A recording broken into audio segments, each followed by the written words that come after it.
चलिए, कल की क्लास में हम लोगों ने बात की थी सिंधु घाटी सभ्यता के बारे में, और सिंधु घाटी सभ्यता के बारे में हम लोगों ने लास्ट में धार्मिक जीवन को हम लोग देख रहे थे। सिंधु घाटी सभ्यता के समय पर हम लोग धर्म की बात कर रहे थे। धर्म में अगर आपको और शॉर्ट करके लिखना है तो मैं कुछ पॉइंट्स दे देता हूं, आप लोग वो सारे पॉइंट्स याद रखना। वैसे मैंने कल लिखवा दिया था आपको सिंधु घाटी सभ्यता के समय का धर्म। भैया गेट बंद कर दो ताकि बाहर की जो पानी की आवाजें आ रही है वो बंद हो जाएगी। गेट बंद कर दो जल्दी।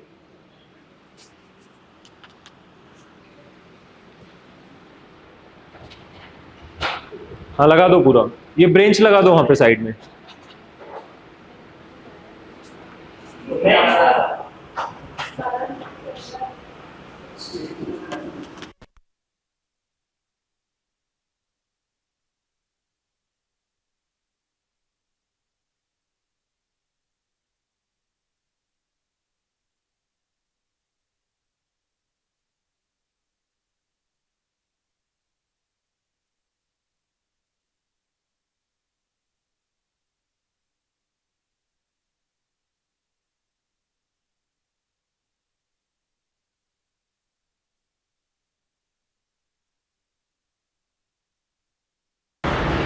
सिंधु घाटी सभ्यता के समय के धर्म कल मैंने समझाया था, याद रखना। सबसे पहली बात तो बहुदेववादी, ये कैसे लोग थे? बहुदेववादी। दूसरी चीज याद रखना, ये लोग प्रकृति पूजा करते थे। किसकी पूजा करते थे? तीसरा पॉइंट याद रखना, ये मातृ देवी की पूजा करते थे। किसकी पूजा करते थे? मातृ देवी की पूजा करते थे, बताया था कल मैंने। चौथा पॉइंट याद रखना, ये लोग उर्वरा की पूजा करते थे। उर्वरा की पूजा मतलब, उर्वरा मतलब कौन? यहाँ पर भूमि को उर्वरा मानकर ये लोग पूजा करते थे। फिर इसके बाद में याद रखना, ये लोग लिंग पूजा करते थे। लिंग पूजा, योनि पूजा कल मैंने बताई थी ना आप लोगों को। इसके बाद में ये लोग उस समय पर पशुपति शिव की पूजा करते थे। किसकी पूजा करते थे? पशुपति शिव की। तो ये है इनसे संबंधित क्या? धर्म। चाहो तो आप इसको शॉर्ट में नोट कर लो, कल मैंने आपको पूरा डिटेल इसके बारे में लिखवा दिया था कि ये इन चीज़ों की क्या करते थे? पूजा करते थे। ठीक है। इसके बाद में आप लोग याद रख सकते हो कुवड़ वाला बेल, बताया था कल आप लोगों को। कुवड़ वाला क्या यहाँ पे? बेल। देखा है ना आपने तस्वीर में, हड़प्पा की मोहरों में आप लोगों ने देखा था। तो कुवड़ वाला बेल जो है उसकी भी ये लोग क्या करते थे? पूजा किया करते थे। ठीक है। तो ये सभी पूजा आप लोग याद रखें, ये सारी पूजा सिंधु घाटी समाज के अंतर्गत की जाती थी। ठीक है, क्लियर? चलिए, अब इसके बाद में सिंधु घाटी सभ्यता के अंतर्गत अब हम लोग बात कर रहे हैं किसके बारे में? कला एवं संस्कृति, जो कि मैंने आप लोगों को लिखने के लिए दिया था, लेकिन आप लोगों ने उसे नहीं लिखा होगा। लिखा किसी ने? लिखा है तो देखिएगा कि जो मैं बता रहा हूँ वो चीज़ें हैं या नहीं आपके पास। ध्यान से समझ लो, मैं इसको नोट करवा दूंगा। सिंधु घाटी सभ्यता में कला और संस्कृति में सबसे पहली चीज़ तो याद रखिएगा कि ये लोग कांस्य को बनाना जानते थे। 9:1 में ये लोग तांबा और किसको बनाते थे? तो तांबा मतलब सी मतलब कॉपर और टी मतलब टिन को मिलाकर ये क्या बनाते थे? कांसा बनाते थे, ब्रॉन्ज बनाते थे। ठीक है। तो इन लोगों को इसके बारे में ज्ञान था। इसके बाद में इनके समाज में सबसे महत्वपूर्ण लोग थे जिनको कह सकते हैं हम लोग शिल्पकार। क्या बोल सकते हैं? शिल्पकार। शिल्पकार मतलब समझ गए सब लोग? शिल्पकार जो कि किसी भी प्रकार की सामग्री को बना रहा है तो वो क्या है? शिल्पकार है। ठीक है। इस जैसे इस प्रकृति पर जिसने भी बनाया उसने बड़ा खूबसूरत शिल्पकारी बताई और इतनी सुंदर क्या बनाई? प्रकृति को बनाई। ठीक है। हम भी उसी शिल्पकार के कहीं ना कहीं नमूने हैं, जिसने हमको बनाया है, जिसने हमको गढ़ा है। किसी ने और किसी प्रकार की कोई मूर्ति बनाई तो वो मूर्ति क्या है? उस शिल्पकार की एक कृति है जिसे हम लोग देखते हैं। तो इस काल में शिल्पकारों का बड़ा विशेष रूप से महत्व था। इसके अलावा यहाँ पर हमें बड़ी मात्रा में प्राप्त हुए हैं क्या? मृद भांड। मृद भांड मैंने आप लोगों को कहा था कि मृद मतलब होता है मृदा या फिर मिट्टी, और भांड मतलब होता है बर्तन। तो मिट्टी के बर्तन हमको बहुत सारे बड़ी मात्रा में प्राप्त हुए हैं। इसके अलावा मैंने आप लोगों को एक चीज बताई थी कल की क्लास में, टेराकोटा। टेराकोटा का मतलब क्या है? टेराकोटा फिंगरिंग अगर पूछे तो आग में पकी हुई मूर्तियां, आग में पकी हुई वस्तुएं, वो क्या कहलाती है? टेराकोटा आकृति कहलाती है। तो वो भी इनकी कला को हमको देखने को मिलती है। इसके अलावा अगर देखें तो हमें एक चीज और याद रख सकते हो जिसको हम लोग कहेंगे मृण मूर्ति। क्या बोलेंगे? मृण मूर्ति। मृण मूर्ति मतलब मिट्टी की ही क्या बनी हुई है? मूर्तियां। तो हमको सिंधु घाटी सभ्यता में कई सारी ऐसी मिट्टी की बनी हुई मूर्तियां मिली। जैसे यहां पर ये उर्वरा की पूजा करते थे, तो मैंने आप लोगों को बताया कि एक मूर्ति मिली जिस मूर्ति के पेट से जो है, गर्भ से, वो क्या है? एक वृक्ष उगते हुए बताया गया है। ये मूर्ति किसकी है? तो ये है किसकी? उर्वरा देवी की मूर्ति। और ऐसी मूर्ति हमको कहां से मिली है? हड़प्पा से प्राप्त हुई है। तो ये मूर्ति यहां पर हम लोग धर्म में भी बता सकते हैं, और यहां पर हम लोग किस में बता सकते हैं? मृण मूर्ति के अंतर्गत भी इस प्रकार की मूर्तियों को हम लोग बता सकते हैं। ठीक है, तो ये सारी चीजें आपको सिंधु घाटी सभ्यता की कला और संस्कृति में लिखना था। लिखिए, मैं सारे पॉइंट्स लिखवा देता हूं। लिखिए, फर्स्ट नंबर पे लिखिए, हेडिंग डाल दो कला एवं संस्कृति। लिखिए, हड़प्पा संस्कृति कांस्य युगीन संस्कृति थी।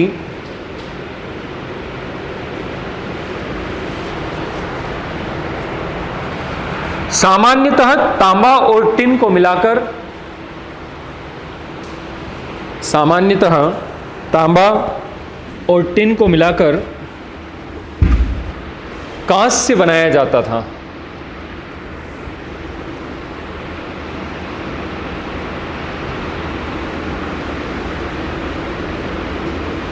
नेक्स्ट पॉइंट, इस समाज में शिल्पकारों को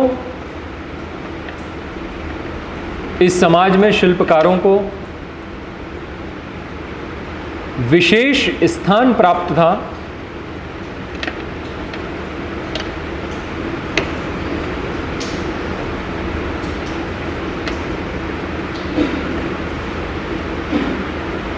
नेक्स्ट हेडिंग डालिए मृद भांड।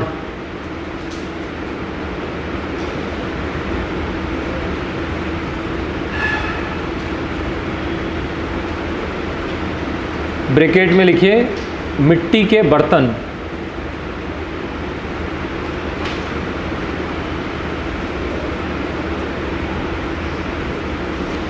वो कुमार का चाक देखा आप लोगों ने?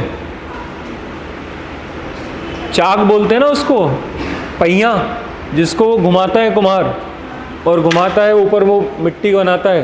तो ऐसी चीज, इससे ही तो बनाते थे ये लोग मिट्टी के बर्तन भी। ठीक है, तो लिखिए हड़प्पाई समूह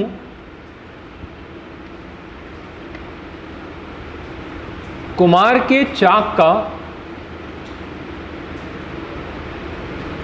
प्रयोग करने में कुशल थे।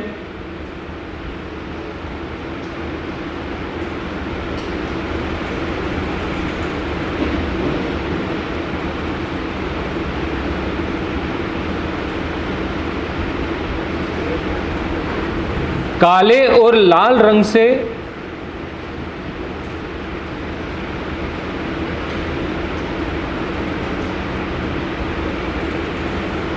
मृद भांड को बनाया जाता था।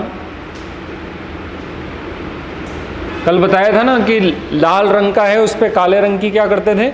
पेंटिंग, है ना, बनाया जाता था, जिस पर वृक्ष या वृत्त, वृक्ष बताया था कल मैंने, जिस पर वृक्ष की आकृति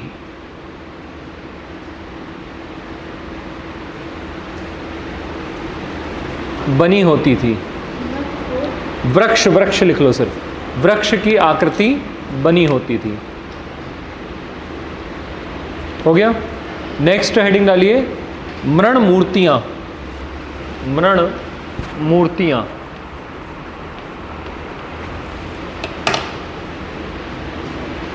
लिखिए यह शिल्प धातु की, यह धातु की, ऐसा लिखना, यह धातु की मूर्तियां बनाते थे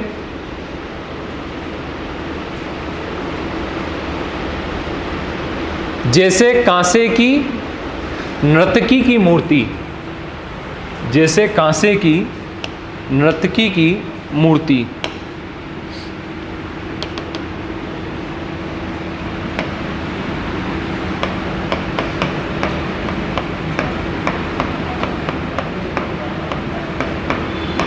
जैसे कांसे की नर्तकी की मूर्ति।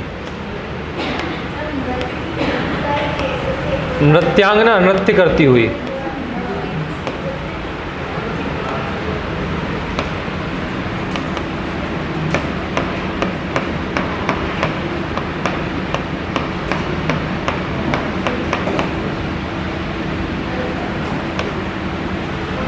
ये देखिए, ये मूर्ति दिख रही है आपको, ये सिंधु घाटी सभ्यता की है, लिखा हुआ है डांसिंग गर्ल, मतलब कांसे की नर्तकी की मूर्ति।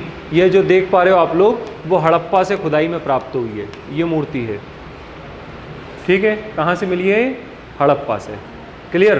मैंने इसलिए बताया ताकि आप लोग कहीं वो नटराज की मूर्ति जो है वो ना समझ ले। तो ये कांसे की नर्तकी की मूर्ति हमको मिली है, समझ गए? क्लियर? धातु से बनी है मतलब ये कि मिट्टी से? अरे मिट्टी है, धातु है, धातु है ना, तो इसीलिए हमने धातु में कांसा आ रहा है, नहीं आ रहा है? आ जाएगा ना। चलिए नेक्स्ट, अगला पॉइंट लिखें। फिर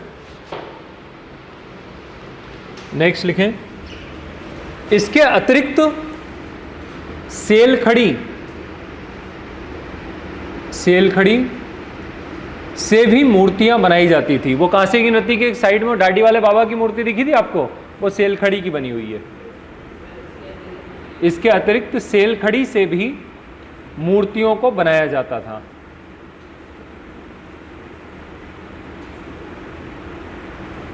नेक्स्ट पॉइंट लिखो,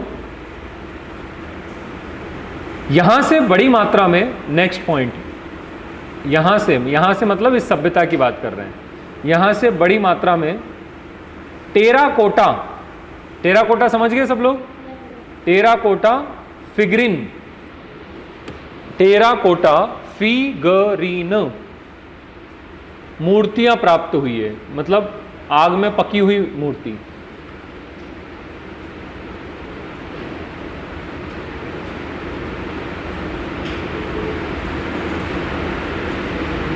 हो गया यहां तक का?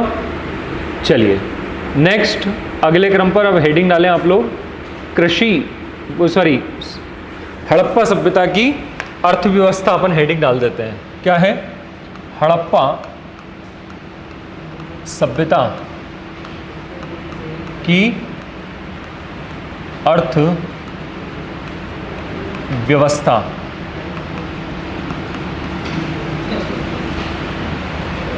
ठीक है, किसकी बात कर रहे हैं अपन? हड़प्पा सभ्यता की अर्थव्यवस्था। अच्छा मुझे बताओ कि अर्थव्यवस्था के दृष्टिकोण से ये लोग संपन्न थे या नहीं थे? संपन्न थे। कैसे कह रहे हो आप मिले उन लोगों से? फिर कैसे कह रहे हो? अरे मेरे से सुना का मतलब थोड़ी ना, समझिए, लॉजिक समझिए बात को। हमें सिंधु घाटी सभ्यता के कई नगरों से बड़े बड़े अन्नागार मिले हैं। अन्नागार मतलब जिसमें अनाज को स्टोर किया जाता था, हाँ वो अन्नागार मिले हैं, मतलब बड़े बड़े अन्नागार मिले। तो आज मुझे बताइए कि ग्रामीण क्षेत्र में जाइए या शहरी क्षेत्र में देखिए, आज के समय पर कोई व्यक्ति अगर संपन्न है, इकोनॉमिकल कंडीशन उसकी अच्छी है, वो संपन्न है, तो वो अपने घर के अंदर तमाम चीजों का स्टोर करके रखा होगा। समझ में आई चीज? और अगर इकोनॉमिकल कंडीशन कमजोर है तो वो 5 किलो का आटा उसने डब्बे में भर रखा होगा। समझ में आ रही मेरी बात? मतलब अगर कोई व्यक्ति 15,000 रुपए शहरी क्षेत्र में 20,000 रुपए कमा रहा है, उसकी आर्थिक स्थिति इतनी मजबूत नहीं है, तो वो क्या करता होगा, आजकल डीमार्ट की दुकानें खुल गई, वहां पे जाता होगा और वहां से क्या करता है 5 किलो आटा लेके आ जाता है। वो आर्थिक स्थिति नहीं है भाई उसकी इतनी संपन्न कि वो साल भर का अनाज क्या करे, स्टोर करे। वहीं पे आप ग्रामीण क्षेत्र में देखिएगा क्या होता है ग्रामीण क्षेत्र में, कि आखिरकार व्यक्ति आर्थिक रूप से अगर मजबूत है उसके पास में, तो वो क्या करता है कि वर्षा ऋतु के पहले साल भर का किराने का सामान अपने घर के अंदर इकट्ठा रख लेगा। शक्कर की कट्टी है पूरी घर में रख ली, गेहूं है साल भर का पूरा स्टोर करके रख लिया उसने, साल भर का क्या 1.5 साल 2 साल का स्टोर करके रखता है नहीं रखता है। दालें हैं सारी स्टोर करके रख ली उसने। समझ में आई चीज, क्यों करके रखी उसने, क्योंकि वो आर्थिक रूप से क्या है, मजबूत है। ऐसे ही सिंधु घाटी सभ्यता के लोग अनाज का स्टोर करते थे, इससे हमको ज्ञात होता है कि आर्थिक रूप से क्या थे, संपन्न थे। व्यापार करते थे, इससे भी हमको समझ में आता है कि ये क्या थे, आर्थिक रूप से मजबूत थे। अब दूसरी बात ये कि ये लोग कृषि करते थे। क्या करते थे, कृषि। अब जब ये कृषि करते थे तो कृषि के अंतर्गत जो फसल है वो फसल भी ये लोग लगाते थे। जैसे आप लोग रबी के समय पर देखते हैं, रबी के समय पर फसल में लगता है मटर। अरे ठंड में मटर लगता है, नहीं लगता है, लगता है ना मटर, तो ये लोग मटर की खेती करते थे। अभी खरीफ के समय पर ये लगता है आपका कपास, ठीक है। तो विश्व में सबसे पहली बार कपास की खेती हड़प्पा सभ्यता के लोगों ने शुरू की, और कपास जो है उसको सिंडन कहा जाता था उस काल में। क्या बोलते थे, सिंडन, ठीक है, क्योंकि सिंधु वासी उसकी खेती कर रहे हैं तो उसको क्या बोलते थे, सिंडन। तो भाई आज के समय पर जैसे हम लोग गेहूं देखते हैं तो गेहूं की खेती सिंधु घाटी सभ्यता के लोग भी करते थे, राई की खेती सिंधु घाटी सभ्यता के लोग करते थे, जौ की खेती करते थे। इसके अलावा अगर देखा जाए तो ये लोग कपास की खेती भी उस समय पर किया करते थे। व्यापार की बात करें तो व्यापार 2 तरह से होता था। एक व्यापार जो इनका होता था वो व्यापार कैसा होता था इनका, तो एक व्यापार था कैसा, आंतरिक। आंतरिक मतलब देश के अंदर जो इनकी सभ्यता थी उस भाग में एक जगह से दूसरी जगह पे ये अंदर ही व्यापार करते थे। और दूसरा था कैसा, विदेशी व्यापार। कैसा व्यापार था, विदेशी व्यापार। और विदेशी व्यापार होता है, इसकी जानकारी कैसे मिलती है हमको, तो विदेशी व्यापार की जानकारी मिलती है जैसे सिंधु घाटी सभ्यता के अंतर्गत यहाँ पर है गुजरात, और गुजरात के अंतर्गत सिंधु घाटी सभ्यता का एक बंदरगाह है जिसका नाम क्या है, लोथल। और ये लोथल नाम का जो बंदरगाह है यहाँ से होता था क्या, विदेशी व्यापार। और व्यापार जब ये लोग करते थे तो लोथल बंदरगाह था। अब बंदरगाह समझ में आ रहा है, बंदरगाह किसको बोलते हैं, बंदरगाह मतलब जहां से माल का आयात और निर्यात होता है।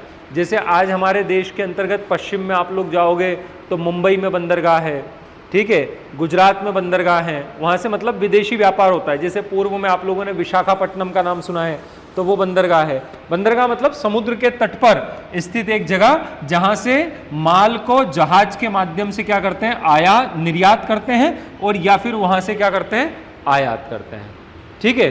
तो लोथल नाम की एक जगह है गुजरात में जो सिंधु घाटी सभ्यता का एक बंदरगाह था। यहां से माल का क्या करते थे लोग, आयात निर्यात करते थे।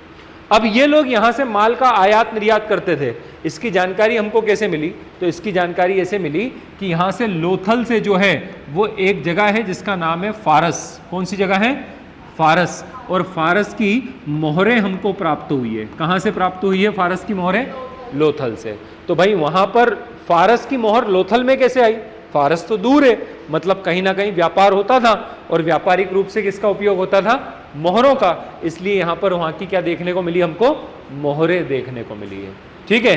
तो यहाँ पर भाई एक तो आंतरिक व्यापार होता था और एक क्या होता था, विदेशी व्यापार। और इसकी पुष्टि होती है हमको मोहरों से।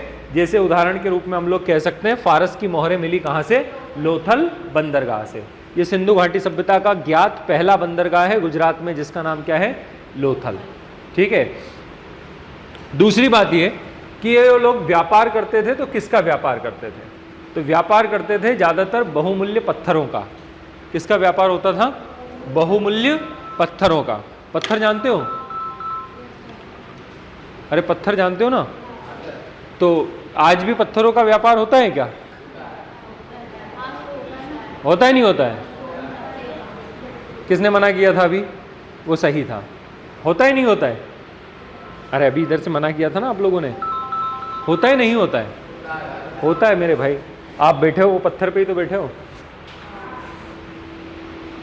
मतलब ये तो नहीं है, खैर ये तो मिट्टी की बनी हुई है, लेकिन कोटा देखा होगा ना आप लोगों ने, पत्थर का ही तो होता है। कई लोग अपने फिंगर्स में पहनते हैं स्टोन, पहनते नहीं पहनते हैं? कितने महंगे होते हैं, 40,000, 50,000, 2 लाख, 6 लाख, ऐसा होता है नीलम, देखा होगा ना आप लोगों ने। तो ये क्या है, व्यापार हो रहा है नहीं हो रहा है? इसी प्रकार से उस समय पर भी ये लोग उसका व्यापार करते थे। सेल खड़ी, जिसका हमने देखा कि मोहर बनती है, ठीक है, तो सेल खड़ी का भी ये लोग क्या करते थे, व्यापार करते थे। ठीक है, ये लोग चांदी लेके आते थे, कहाँ से? ईरान से। ईरान से लाते थे क्या लोग, ये चांदी, मतलब विदेशों से चीज़ें यहाँ पे लेके भी आते थे।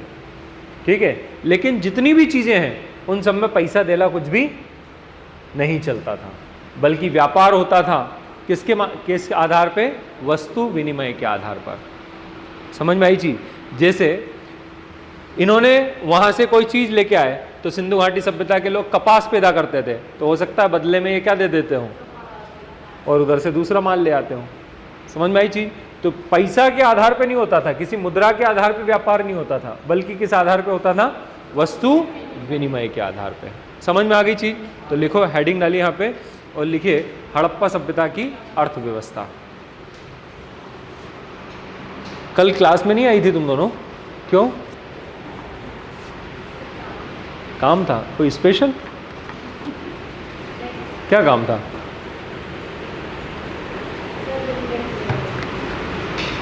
बहुत बड़ा काम था। लिखो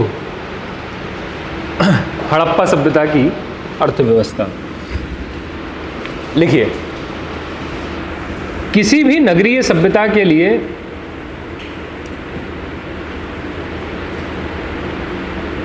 आर्थिक तत्वों की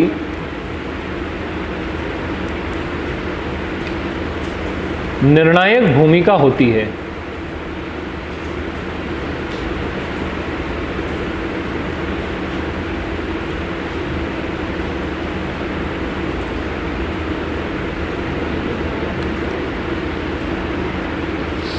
हड़प्पा के विभिन्न स्थलों से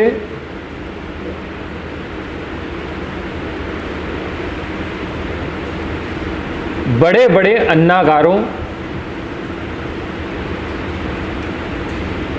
का मिलना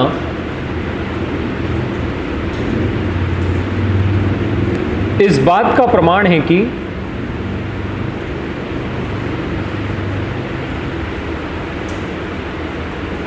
यह एक विकसित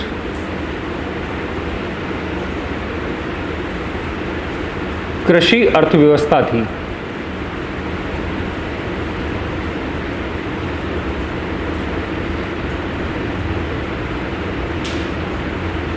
प्रमुख फसलें लिखो, कौन कौन सी मिली हमको यहाँ से, किन किन फसलों की खेती करते थे ये लोग? गेहूं, जौ, राई, मटर, तिल, सरसों, कपास। कपास को क्या बोला गया है? सिंडन, ब्रैकेट में लिख लेना सिंडन, सिंडन, स में छोटी की मात्रा, सिंडन आदि।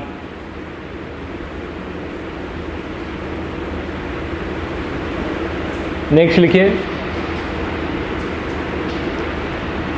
आंतरिक और बाह्य व्यापार का प्रचलन था।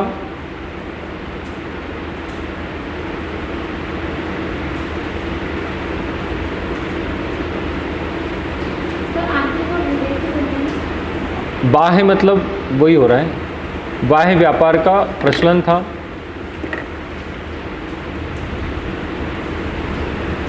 विदेशी व्यापार के साक्ष्य भी प्राप्त हुए हैं।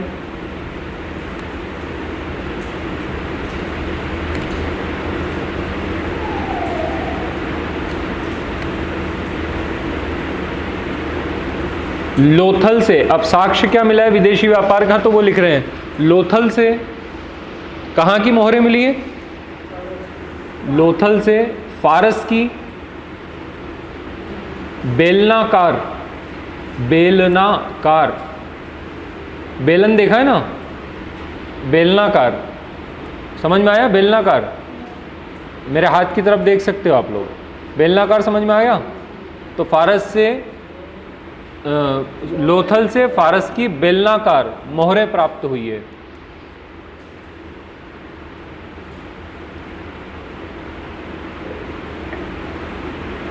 नेक्स्ट पॉइंट लिखो, सूती वस्त्र, हाथी दांत, सूती वस्त्र, कपास की खेती करते थे तो सूती वस्त्र पैदा होता बनता था, सूती वस्त्र, हाथी दांत, इमारती लकड़ी का निर्यात किया जाता था। सूती वस्त्र, हाथी दांत, इमारती लकड़ी का निर्यात किया जाता था।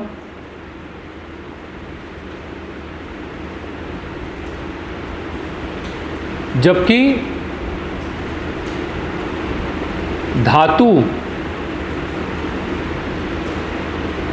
धातु कौन कौन सी धातु? तांबा, चांदी और टिन का आयात किया जाता था।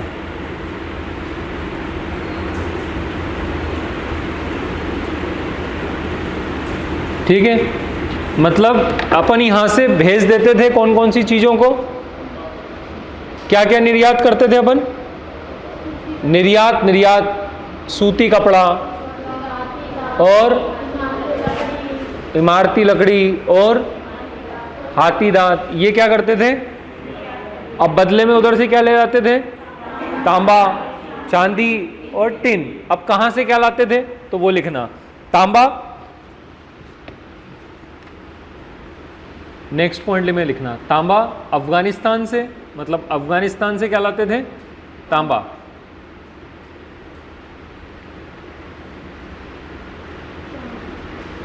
फिर दूसरे नंबर पे लिखो टिन,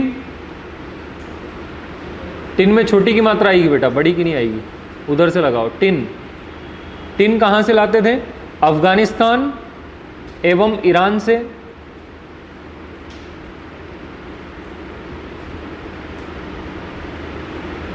और फिर लिखो चांदी, चांदी कहां से लाते थे? ईरान से।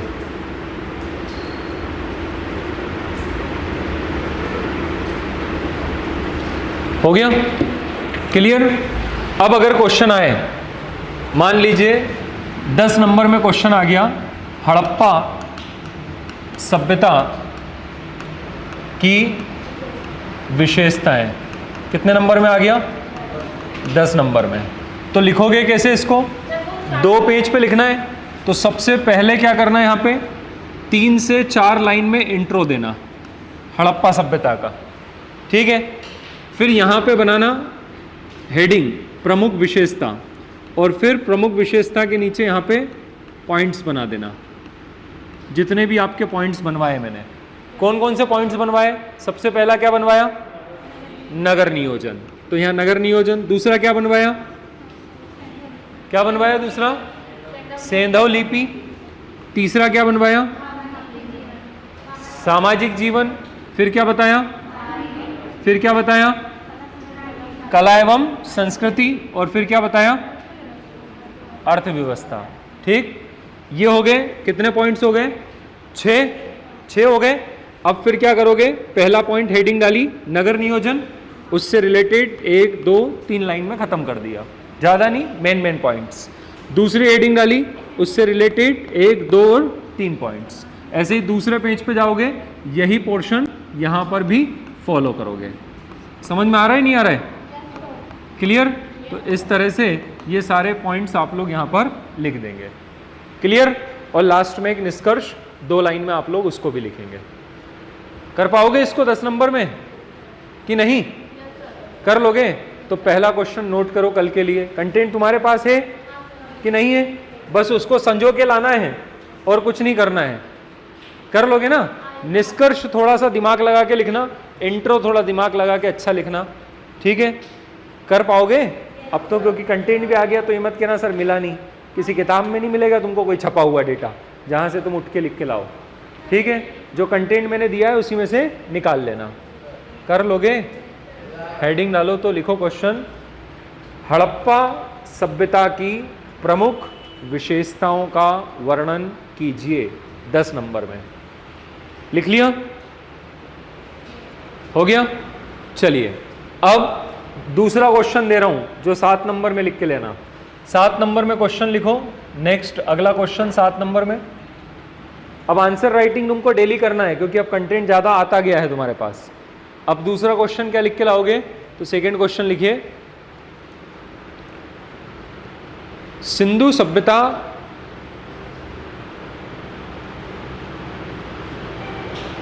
के नगर नियोजन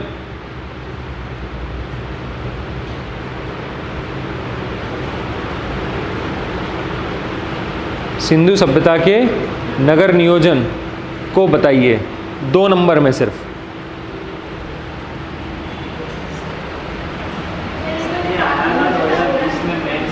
दो नंबर में। हाँ तो मैंने तो कंटेंट तो है तुम्हारे पास से उतना तो, लेकिन अगर वो 2 नंबर में आ गया तो ठीक है, 7 में तो तुम्हारे पास कंटेंट पूरा है, तुम एज इट इज छाप दोगे। लेकिन उसको अगर नगर नियोजन सिर्फ 2 नंबर में आ जाएगा तो क्या लिखेंगे अपन? समझ में आई चीज? तो ऐसा उसमें से स्पेशल डेटा सिर्फ 2 नंबर के हिसाब से निकालना। समझ गए? अगला क्वेश्चन लिखो 7 नंबर में,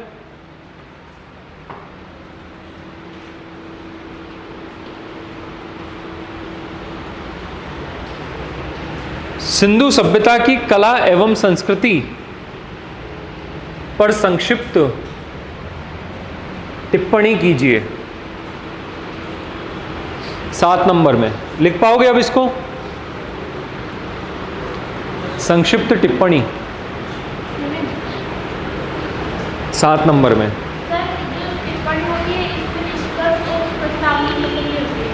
पूरा कंटेंट, टिप्पणी मतलब सब कुछ आ जाएगा उसके अंदर। निष्कर्ष तो भले ये विशेषताओं में भी ना लिखोगे तो भी चलेगा क्योंकि सब कुछ पॉइंट्स उसमें आ गए हैं, ठीक है? इसमें भी भली विशेषता में भी निष्कर्ष ना लिखोगे तो चलेगा, ठीक है? अरे विशेषता बताई तो उसमें सारे पॉइंट्स अपन ने कवर कर दिए, उसके सब कुछ आ गया ना, तो भले निष्कर्ष ना भी निकालेंगे तो भी चलेगा इसमें क्योंकि सारे डायमेंशन उसमें डाल दिए ना अपन ने, इसलिए, ठीक है? जो नेगेटिव क्वेश्चन होता है उसमें निष्कर्ष कंपलसरी हो जाता है अपने को लिखना, ठीक है? कितने क्वेश्चन हो गए? 3 हो गए। एक 2 नंबर में क्वेश्चन और लिखो,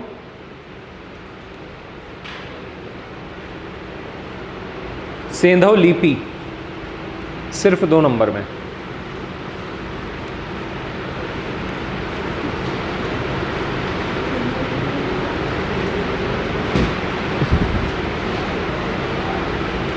हो गया? चलिए अब अगला है सिंधु सभ्यता, सिंधु घाटी सभ्यता के प्रमुख स्थल। किसके प्रमुख स्थल? सिंधु घाटी सभ्यता के।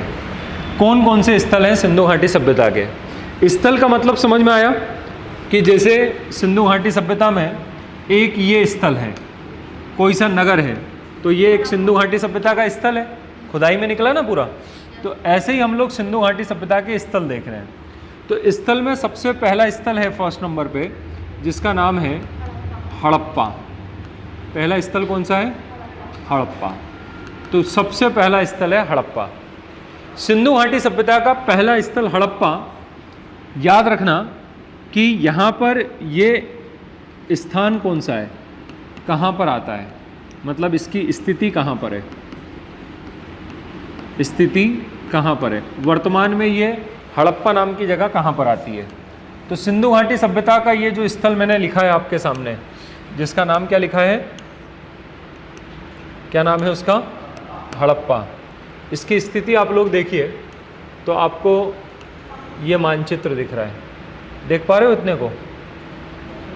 हाँ, थोड़ा बड़ा कर दूँ तो ये अब देख पा रहे हो कि नहीं देख पा रहे हो? दिख रहा है ना? कहीं हड़प्पा दिख रहा है इसमें? कहाँ पे? ये लिखा हड़प्पा दिख रहा है? ये सिंधु घाटी सभ्यता का स्थल है। कौन सा स्थल है? हड़प्पा। और ये जो हड़प्पा नाम का स्थल है, ये हड़प्पा नाम का स्थल इस नदी के किनारे आ रहा है। नहीं, सिंधु नदी ये है, ये नदी है कौन सी? सिंधु। ये है नदी, इसका नाम है सिंधु। नदियाँ समझ लो पहले तो, ये सिंधु है, ये नदी है, इसके पास में ये जो आप लोग नदी देख रहे हो ना, ये वाली, इस नदी का नाम है झेलम। ये नदी आप लोग देखोगे तो इधर ये नदी है झेलम, ये है चिनाब, और ये नदी जो बनी हुई है ये है रावी। कौन सी नदी है? रावी। ये नदी है कौन सी? झेलम। ये नदी है चिनाब, और ये नदी है कौन सी? रावी। ठीक है। और ये नदी इधर जो आ रही है, इस नदी का नाम है सतलज, और ये नदी जो यहाँ पर दिख रही है, इस नदी का नाम है व्यास। सिंधु ये कौन सी हो गई? झेलम। ये कौन सी है? चिनाब। और ये कौन सी है? रावी। ये कौन सी है? व्यास। और ये कौन सी है? सतलज। समझ में आया अब? क्लियर? तो अब सिंधु घाटी सभ्यता के अंतर्गत अगर देखा जाए तो ये हड़प्पा जो है, ये हड़प्पा है कहाँ पर? पाकिस्तान में। और पाकिस्तान में कहाँ पर है? तो पाकिस्तान के अंतर्गत ये जगह है, उसको हम लोग कहते हैं पंजाब प्रांत। कौन सी जगह है? पंजाब प्रांत। और नदी कौन सी है? तो ये है किस नदी के किनारे? तो नदी हम लोग बताएंगे कौन सी नदी है? रावी नदी के किनारे। दिख रहा है सभी को? समझ में आ रहे हो? अब ये जो है, इसकी खोज की, मतलब यहाँ पर खुदाई कार्य जो किया, वो खोज की किसने? तो 1921 में यहाँ पर खुदाई शुरू हुई थी हड़प्पा की। और किसने की थी? दयाराम साहनी। तो दयाराम साहनी है इसके खोजकर्ता। किसके खोजकर्ता है? हड़प्पा के। कौन है यहाँ पे खोजकर्ता? दयाराम साहनी। क्लियर? अब खुदाई हुई, तो खुदाई के अंदर खोदा तो वहाँ से हमको कुछ साक्ष्य मिले, कुछ एविडेंस मिले। क्या मिले वहाँ से? खुदाई में कुछ साक्ष्य। अब यहाँ से साक्ष्य क्या क्या मिले? तो यहाँ से जो हमको साक्ष्य मिले, उन साक्ष्यों में जैसे वो मूर्ति मैंने दिखाई थी अभी आपको, कांसे की नर्तकी की मूर्ति। अरे दिखाई थी नहीं दिखाई थी? दिखाई थी ना। तो भाई यहाँ से अगर देखा जाए तो हमें नृत्य करती हुई एक मूर्ति यहाँ से भी प्राप्त हुई है। कहाँ से प्राप्त हुई है? हड़प्पा से। तो आप सबसे पहले तो यहाँ पर साक्ष्य में याद रखना कि नृत्य करती हुई एक नृत्यांगना की मूर्ति मिली है। दूसरे क्रम पर यहाँ से हमको जब खुदाई की तो उसमें मिला हमको ताबूत। ताबूत जानते हो? ताबूत जिसमें डेड बॉडी को रखा जाता है, जिसमें शव को रखा जाता है। तो वो यहाँ से, समझ गए ना? डेड बॉडी को रखते हैं ना वो ताबूत में, जमीन में गाड़ते हैं जब, तो बस उसी प्रकार का वो बॉक्स जो है वो ताबूत वाला, वो बॉक्स भी यहाँ से खुदाई में मिला। कहाँ से मिला? हड़प्पा से। तीसरा यहाँ से हमको मिला दर्पण। दर्पण जानते हो? कांच, शीशा। दर्पण देखा है ना? तो आज आपके घर में जो दर्पण है वो किसका बना हुआ है? अरे दर्पण जो है उसके आसपास में फ्रेम किसकी लगी है? प्लास्टिक की। पीछे भी प्लास्टिक लगा है, या फिर कुछ घरों में ज़्यादा पुराना होगा तो लकड़ी की फ्रेम होगी, पीछे भी लकड़ी लगी है फ्रेम में। लेकिन यहाँ से जो दर्पण मिला है वो तांबे का है। किसका है? तांबे का। मतलब आसपास में बॉर्डर और पीछे का जो बेस है वो किसका है यहाँ पर? तांबे का। ठीक है। यहाँ से हमको खुदाई में कब्रिस्तान मिला, और उस कब्रिस्तान को अगर देखें तो उसके नाम है R37 और H कब्रिस्तान। कौन कौन से? R37। अरे कब्रिस्तान हर जगह से मिले तो उनको नाम दे दिया गया कब्रिस्तानों को, तो इसको बोलते हैं क्या? R37 और H कब्रिस्तान। कहाँ से मिला है हमको? हड़प्पा से। ठीक है। तो हड़प्पा से क्या क्या चीज़ें हमको मिली? तो पहली चीज़ तो यहाँ से मिली हमको क्या?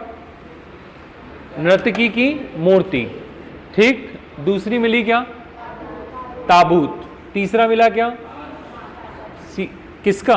तांबे का दर्पण। क्या लिखेंगे? तांबे का दर्पण। और चौथा क्या मिला? कब्रिस्तान। नंबर क्या है? R37 और H। क्लियर। फिर इसके बाद में यहां पे ऐसे 3-3 की पंक्ति में हमको 6 कोठार मिले हैं, अन्नागार, जिसमें अनाजों को रखा जाता था, ठीक है। जैसे उसकी फोटो में तुमको दिखा देता हूं यहाँ पे कि कैसे यहाँ से अंदर से दिखते हैं वो। ये दिख रहा है? ये पिक्चर देख पा रहे हो आप लोग? ये दिख रहा है? तो बस इसके अंदर ज़मीन में भर देते थे वो लोग, अंदर से पूरा मिट्टी का पूरा बना देते थे और उसके अंदर लाके इसमें अनाज को रख देते थे। अरे बड़े बड़े होते थे हाउस टाइप से। हाँ, मिट्टी के इस वाली जगह पे सुरक्षित रहते हैं वो, कीड़े नहीं लगते उनमें। और पहले आप लोगों को पता है प्राचीन काल में इतिहास में एक चीज़ और ये भी मिलती है, कई बार क्या होता था, राजा महाराजा एक दूसरे के ऊपर आक्रमण करते थे ना, तो अनाजों के लिए कई बार लड़ाई लड़ी जाती थी, क्योंकि भाई अनाज की कहीं पे संकट आ गया तो वो राजा दूसरे राजा के क्षेत्र पे आक्रमण करता था। तो वो राजा क्या करता था, अपने राज्य को चलाने के लिए स्टॉक करके रखते थे अनाजों का। तो कई बार राजा का जो महल होता था उसमें राजा का जो बेडरूम होता था, जहाँ पे राजा सोता था, उस राजा जिस जगह पे सोता है उसके वहाँ पर पलंग के नीचे बड़े बड़े से रख दिए जाते थे, कमरे के अंदर, और ऊपर से बिल्कुल कालीन बिछा दी जाती थी, तो कोई जज भी ना कर पाए कि अंदर कुछ रखा हुआ है मटेरियल। तलघर बनाते थे ना पहले के लोग, तो इसी तरह से उस समय पर जो है वो अनाज को ज़मीन के अंदर रखा जाता था, तो उसको बोलते हैं कोठार। क्या बोलते थे उसको? कोठार। तो ऐसे 6 कोठार मिले अपने को, कहाँ से? हड़प्पा से, ठीक है। क्योंकि प्राचीन काल में मैंने कहा कि बाद में भी सिंधु घाटी सभ्यता के बाद भी आक्रमण वगैरह जब होते थे तो अनाज के लिए युद्ध लड़ते थे, तो वो कहीं ना कहीं छुपा के रखते थे उनको, ताकि अनाज पे कंट्रोल ना कर ले कोई। समझ में आया? ठीक है। आज भी ऐसी जगह कुछ है जहाँ पर रखे जाते हैं इस तरह से, जैसे उन्होंने बताया छत्तीसगढ़ में है, कोदो कुटकी वगैरह, मोटा अनाज, श्री अन्न है ना, योजना चल रही मध्य प्रदेश में एक, उसके लिए कौन सी? रानी दुर्गावती श्री अन्न प्रोत्साहन योजना 2024 में ही आई है, ठीक है। चलिए, समझ में आ गया इतना? पहला स्थल कौन सा है? हड़प्पा। हेडिंग डाल दी सभी ने, सिंधु घाटी सभ्यता के प्रमुख स्थल। तो पहला स्थल हेडिंग डालो हड़प्पा,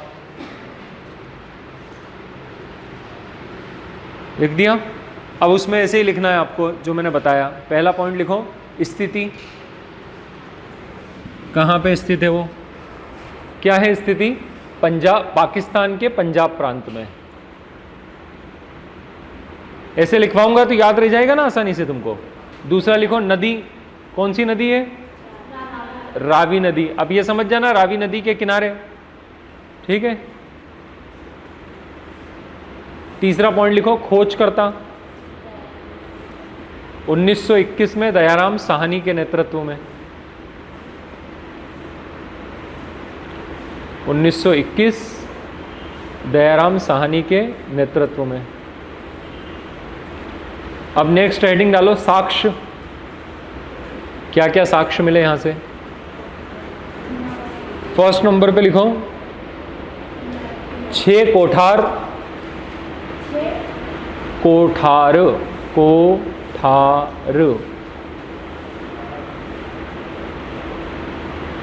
ठीक है। जो 2-2 की पंक्ति में, मैंने सॉरी यहां पे 3-3 बता दिया, 2-2 की पंक्ति में, वो जो 2-2 की पंक्तियों में बनाए गए हैं।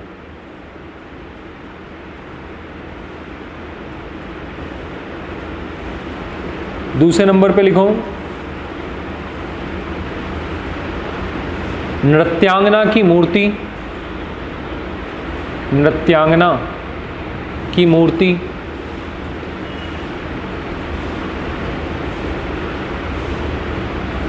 तीसरा लिखो ताबूत में शव को दफनाना, इसके साक्ष्य मिले यहाँ से। ताबूत में शव को दफनाना। नेक्स्ट लिखो तांबे का दर्पण, तांबे का बना हुआ क्या मिला है? दर्पण। नेक्स्ट लिखो कब्रिस्तान R37 तथा कब्रिस्तान H, लिख लिया?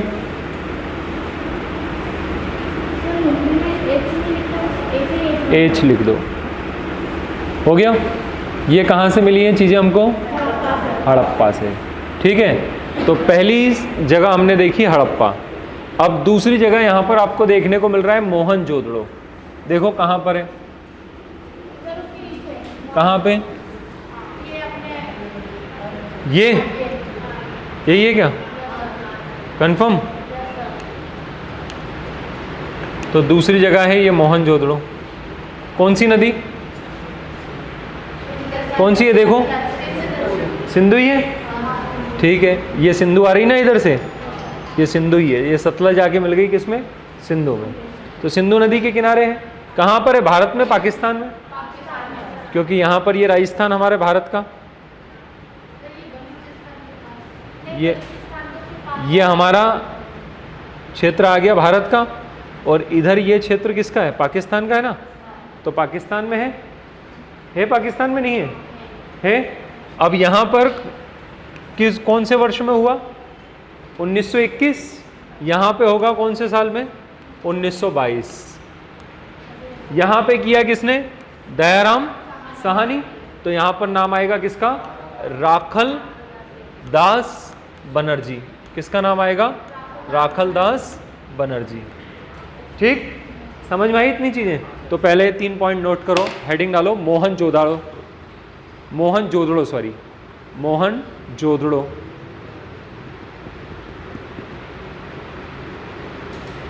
लिखिए, स्थिति लिखो सबसे पहले इसकी। पाकिस्तान के लरकाना जिले में, पाकिस्तान के लरकाना जिले में। दूसरा पॉइंट लिखो, नदी कौन सी है? किस नदी के किनारे है? लिख लो सिंधु नदी के किनारे। तीसरे क्रम पे लिखिए फिर खोजकर्ता 1922 राखलदास बनर्जी के नेतृत्व में।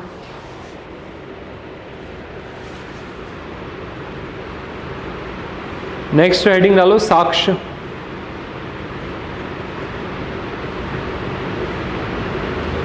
बस छोड़ दो साक्ष्य करके, कल बताऊंगा इसके साक्ष्य। कल अपना सिंधु घाटी सभ्यता कंप्लीट हो जाएगा, क्योंकि कल अपन सिंधु घाटी सभ्यता के सारे स्थल पढ़ लेंगे। ठीक है? हाँ, कल सारे स्थल कोशिश करेंगे ख़त्म कर लें अपन। ठीक है? फिर सिंधु घाटी सभ्यता का पतन बताऊंगा। क्या बताऊंगा? पतन। ठीक है? अगर कल हो गया तो ठीक है, नहीं तो फिर परसों कोशिश करूंगा मैं कि कल इसको एंड कर दें अपन सिंधु घाटी सभ्यता को। ठीक है? नहीं होगा तो परसों करेंगे। स्थल आएंगे, अभी बहुत सारे स्थल हैं। कालीबंगा, लोथल, रोपड़, रंगपुर, मोहनजोदड़ो अभी पढ़ना है अपने को पूरा, है ना? ये सब स्थल आएंगे। हाँ, बनावली, धोलावीरा।